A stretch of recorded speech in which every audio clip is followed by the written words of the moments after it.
নমস্কার বন্ধুরা, কেমন আছো সবাই? আমার নতুন আরেকটি ভিডিওতে তোমাদের সকলকে স্বাগত জানাই। তো বন্ধুরা, আজকে কিন্তু একদম সকালে চটজলদি টিফিন নিয়ে তোমাদের সামনে চলে এসেছি। তো টিফিনে বলতে পারো, ব্রেকফাস্টও বলতে পারো, যাই হোক। তো একদম খুব সিম্পলভাবে আর খুব ঘরে যা থাকবে সেই দিয়েই হয়ে যাবে, আর এটা কিন্তু খুব হেলদিকর। তো চলো কি করব আর কি লাগছে তোমাদেরকে দেখিয়ে দিই। তো প্রথমেই দেখো, এখানে কিন্তু নিয়ে নিয়েছি সুজি। তো আজকে কিন্তু যে সকালে ব্রেকফাস্টটা করব বা টিফিনও বলতে পারো বাচ্চাদের, তো এই টিফিনের জন্য লাগবে সুজি। আর সুজিটা বুঝতে পারছো ভীষণ পরিমাণে হেলদি। তো এখানে সুজি নিয়ে নিয়েছি, 3টে কাঁচা আলু নিয়ে নিয়েছি, একদম মিহি করে কেটে রেখেছি টমেটো, কাঁচা লঙ্কা, পেঁয়াজ, গাজর। আর এদিকে একটু চাটনি বানাবো, তার জন্য নিয়েছি টমেটো একটু বড় করে কেটে নিয়েছি, পেঁয়াজ, রসুন, নারকেল আর শুকনো লঙ্কা। তো এই দিয়েই হয়ে যাবে সকালে যে টিফিন রেসিপিটা। তো চলো শুরু করে দিই। তো প্রথমে এই যে কাঁচা আলুগুলো আমি ছুলে রেখে দিয়েছিলাম, এখন এইগুলোকে একদম রাফলি চপ করে গ্রাইন্ডারে দিয়ে দেবো, একদম ছোট ছোট করে রাফলি চপ এইভাবে দিয়ে দেবো। তো এখানে আমি 3টে কাঁচা আলু ব্যবহার করছি। তো এই তো আলুগুলো একদম এই যে ছোট ছোট করে কেটে দিয়ে দিলাম মিক্সিতে। আর এর মধ্যে দিয়ে দেব সামান্য করে একটু লবণ। তো লবণটা দিলে আলুটা যখন আমি পেস্ট করব তখন কিন্তু কালো হবে না। তো চলো আলুটা প্রথমে পেস্ট করে নিই। তো আলুটা পেস্ট করে নিয়েছি, আর 3টে আলুর জন্য এখানে 3 কাপ মতন সুজি নিয়ে নেবো। আর আমি কিন্তু এই কাপ মেপেই 3 কাপ সুজি দিয়ে দেবো। তো এইখানে 3 কাপ সুজি মাপাই আছে। তো এই কাপে 3টে আলুর জন্য 3 কাপ সুজি। এক্ষেত্রে আলুটা কিন্তু খুব একটা বড় না, মিডিয়াম সাইজের আলু নিয়েছি। তোমরা সেই মানে কোয়ান্টিটিতেই কিন্তু সুজিটা নেবে। বড় আলু হলে তখন কিন্তু এই কাপের 1.5 কাপ মতন সুজি দিতে হবে। মোটামুটি ধরে নাও 3টে আলু যদি তোমার ওই 300 গ্রাম মতন হয়, তাহলে 300 গ্রাম মতন এখানে সুজি দিতে হবে। তো এই যে এখন এই সুজিটা আলুর মধ্যে দিয়ে দিলাম, আবারও এর মধ্যে দিয়ে দেব 1 কাপ মতন জল, কারণ এটাকে পেস্ট করতে হবে। আর যদি মনে করো যে আরেকটু জল লাগবে সুজিটা পেস্ট করার জন্য, সেক্ষেত্রে কিন্তু আরও 1/2 কাপ মতন জল দিয়ে দিতে পারো, কারণ সুজিতে তো জলটা টানবে। আর এখন কিন্তু এটাকে আবারও এর সঙ্গে পেস্ট করে নেব। তো এই তো সুজি আর আলুটা একদম সুন্দর করে পেস্ট করে নিয়েছি, এখন একটা পাত্রের মধ্যে ঢেলে নেব। তো এই তো এটাকে একদম সুন্দর করে ফেটে নিয়েছি। আর এর মধ্যেই কিন্তু দিয়ে দেব এখন কুচিয়ে রাখা গাজর, পেঁয়াজ কুচি, সাথে কাঁচা লঙ্কা কুচি আর টমেটো কুচি, মানে যেগুলো কেটে রাখলাম সেগুলো সব এখন এর মধ্যে দিয়ে দেব। তোমরা চাইলে কিন্তু এর মধ্যে ধনেপাতাও অ্যাড করতে পারো, ভীষণ ভালো লাগবে খেতে। ক্যাপসিকাম আমার ঘরে এটাই ছিল, তো এটাই এখন দিয়ে দিলাম। তো এটাকে আবারও বেশ ভালো করে পাইল করে নেব। তো যেহেতু যখন বাটার সময় আলুর মধ্যে কিন্তু আমি খানিকটা নুন দিয়েছিলাম, এখন সেই বুঝে শুনে আবারও একটু লবণ দিয়ে দিলাম, যাতে করে না লবণটা বেশি হয়ে যায়। তো এই যে এখানে ব্যাটারটা হয়েছে এই, তো ব্যাটারটা কিন্তু আমি আর একটু পাতলা করব। তো প্রথমেই ওখানে 1.5 কাপ মতন জল দিয়ে দিয়েছিলাম, আর এখন ধরো আরও 1.5 কাপ মতন জল দিয়ে দিলাম। তো ব্যাটারটা কিন্তু খুব বেশি গাঢ় হবার দরকার নেই। এই যে ব্যাটারটা এইভাবেই একদম এই থিকনেসটা আসবে, দেখছো তো এই থিকনেস। এখানে একটা প্যান বসিয়ে নিয়েছি, তোমরা চাইলে তাওয়াতেও করতে পারো বা ধোসার যে তাওয়াগুলো হয় তাতেও করতে পারো, কোনো সমস্যা নেই। তো এখন এর মধ্যে দিয়ে দেবো সাদা তেল একটুখানি, খুব বেশি দেওয়ার দরকার নেই।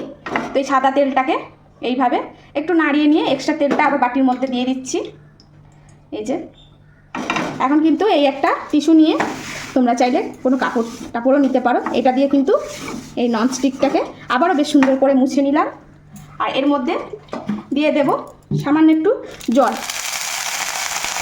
এই জলটাও দিয়ে দিলাম। জলটা দিয়ে আবারও এটা সুন্দর করে একটু মুছে নেব। এখন হচ্ছে এই ব্যাটারটা এইভাবে নাড়িয়ে নাড়িয়ে, আর ব্যাটারটা দেখছো অনেকটা পাতলা করে নিয়েছি।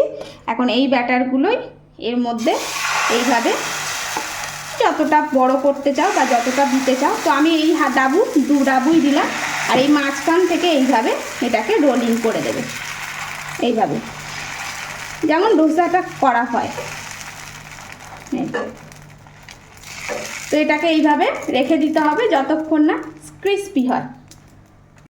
তো এই দেখো পুরোটা কিন্তু একদম স্বচ্ছ হয়ে এসছে। এই পর্যায়ে কিন্তু সামান্য করে একটু সাদা তেল দিয়ে দেব, দিয়ে এটাকে এইভাবে পুরো লাগিয়ে দিতে হবে। আর এটা কিন্তু একটু অপেক্ষা করতে হবে, হুড়োহুড়ি করলে হবে না। মিনিট 3 মতন এইভাবে মিডিয়াম গ্যাসে রাখবে, একদম আস্তে দেবে না আর একদম জোরে দেবে না। প্রথমটা তো গরম করে নিয়েছো, তারপরে মিডিয়াম রেখে দেবে, তারপরে দেখবে এইভাবে আস্তে আস্তে কিন্তু এটা উঠে আসবে। একদম কিন্তু তাড়াহুড়ো করলে হবে না, তাহলে কিন্তু এটা সম্পূর্ণ লেগে যেতে পারে। তাই একটু সময় দিয়ে কিন্তু এটাকে তোমাদের রেডি করতে হবে। তো এই যে এইভাবে এটাকে আরও একটু সময় রেখে দেব। তো ব্যাস একদম দেখো সম্পূর্ণ হয়ে গেছে। আর তোমরা চাইলে কিন্তু এটা উল্টো দিকেও এইভাবে উল্টেও আবার ভাজতে পারো।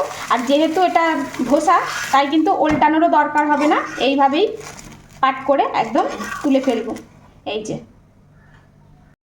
তো যেটা দিয়ে মুছেছিলাম ওটা দিয়েই এই যে একবার করে এইভাবে ঘষে দেব, আর সামান্য অল্প করে এইভাবে জলে দেবো। প্রত্যেকটা ধোসা যখনই করবো তখন এইভাবে আবারও এই যে ব্যাটারটা দেবো। আর এই ব্যাটারটা না যতটা পাতলা হবে ততটাই সুন্দর হবে। আর তোমাদেরকে আরেকটা স্টাইল দেখাচ্ছি, এইভাবেও কিন্তু এই ছিলকা ধোসাও বানাতে পারো।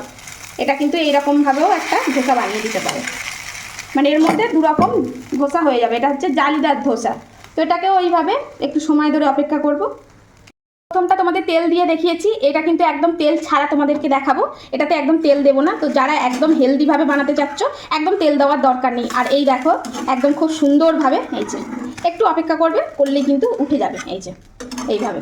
তো এটাকে আরও 1 মিনিট মতন এইভাবে রেখে দেবো। আর তোমরা কিন্তু যদি মনে করো যে একদম সম্পূর্ণ তেল ছাড়া করবে, তাহলে কিন্তু এইভাবেও বানাতে পারো। আর আরেকটা কথা, তোমরা কিন্তু চাইলে এর মধ্যে উপর থেকে একটু চিজ দিয়ে বাটার দিয়ে ফোল্ড করে দিলে ওই ধোসাটা কিন্তু আরও সুন্দর খেতে লাগে বন্ধুরা। তো এইভাবেই এটাকে করে নেব। আর এই ব্যাটারটা কিন্তু সম্পূর্ণ আলু আর এর মধ্যে সবজি দিয়েছি, আর সাথে আছে ওই যে আমি আবার বলতে গিয়ে ভুলে যাচ্ছি সুজি। তো এই দিয়েই কিন্তু সম্পূর্ণ আজকে একটা টিফিন রেসিপি। এটা কিন্তু এক সাউথের ধোসা টাইপের। এটা কিন্তু ভীষণ খেতেও ভালো লাগে, খুবই হেলদি। তো দেখতেই পাচ্ছ এর মধ্যে কোনো রকম খাওয়ার সোডা ইনো কিছুই দিইনি, একদম সিম্পলভাবেই এটাকে কিন্তু তৈরি করছি। তো এই যে হয়ে গেছে, এখন এটাকেও এইভাবে ফোল্ড করে নেব। আর এই যে এটা কিন্তু সম্পূর্ণ তেল ছাড়া বানালাম। তো চলো এইভাবে সবগুলোই বানিয়ে নিই। তো এই তো একদম ধোসাগুলো কিন্তু সম্পূর্ণ রেডি হয়ে গেছে। আর আমি কিন্তু প্রথমটাই তেল দিয়েছি, বাদ বাকিগুলোয় কোনোটা তেল দিইনি, একদম তেল ছাড়াই বানিয়ে নিয়েছি। তো এখন চাটনিতে চলে যাবো, চলো চাটনিটা বানাই।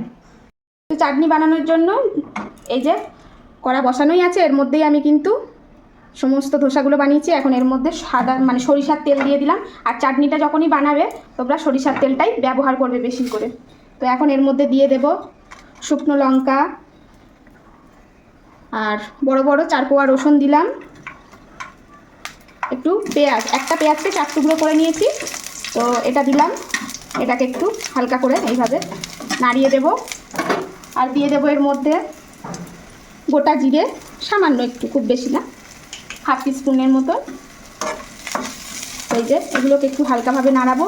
আর গ্যাসের ফ্লেমটা কিন্তু খুব বেশি জোরে দেবো না, গ্যাসের ফ্লেমটা আস্তেই দেবো। এর মধ্যে দিয়ে দেব টমেটো। তো এখানে আমি 2টো টমেটো ব্যবহার করেছি, খুব বেশি টমেটো ব্যবহার করিনি। তো এটাকেও ওই হালকা থেমেতেই কিন্তু এটাকে এইভাবে নাড়াচাড়া করে নিতে হবে। আর এই চাটনিটা কিন্তু শুধু ধোসাই না, এই চাটনিটা যদি করে রেখে দাও পরোটা বলো, এমনি খেতে ভালো লাগবে যে কোনো পকোড়ার সঙ্গে। আর দিয়ে দিচ্ছি চীনাবাদাম খুবই সামান্য দিলাম, 1 চামচের মতন চীনাবাদাম। তো এখন এইগুলো একটু হালকাভাবে আঁচেতে মিনিট 5 ধরে এইভাবে ভেজে নেব। তো এখন দিয়ে দিতে হবে স্বাদ মতন লবণ। আর লবণটা দিয়ে দিলে টমেটোটা কিন্তু চট করে নরম হয়ে যাবে।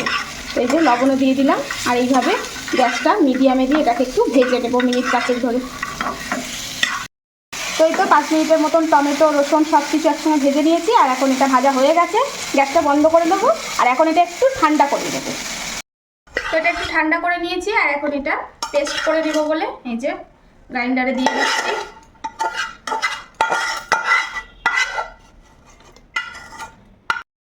আর এর মধ্যে দিয়ে দেবো একটুখানি নারকেল। তো এই নারকেলটা দিলে কিন্তু এই চাটনিটার ভীষণ সুন্দর স্বাদ হয়। আর এটা বাটার জন্য সামান্য একটু জল দেব। তো এখন এটাকে পেস্ট করে নেব। তো এই তো সম্পূর্ণ চাটনিটা কিন্তু একদম রেডি। তো এই তো বন্ধুরা সকালবেলার জলখাবার রেডি, একদম সুন্দর সুন্দর টেস্টি জলখাবার, একদম স্বাস্থ্যের জন্য খুবই সুন্দর। আর একদম তেল ছাড়া ধোসা। তো ধোসাগুলো দেখো সম্পূর্ণ কি সুন্দর হয়েছে, এক একটা দেখো কিরকম জালিদার ধোসা হয়েছে। দেখছো? এই দেখো, তো দেখো কত সুন্দর ধোসাগুলো হয়েছে। আর এখানে আছে চাটনি, তো চাটনি রেসিপিটাও তোমাদেরকে শেয়ার করলাম। এইভাবে বানিয়ে খেয়ে দেখো, ভীষণ সুন্দর হয়। তো চলো, এই যে এখানে গোপুসোনা বসে আছে, আর ওকে দিয়ে আজকে রিভিউটা দেওয়াবো, তো কেমন হয়েছে ও বলবে।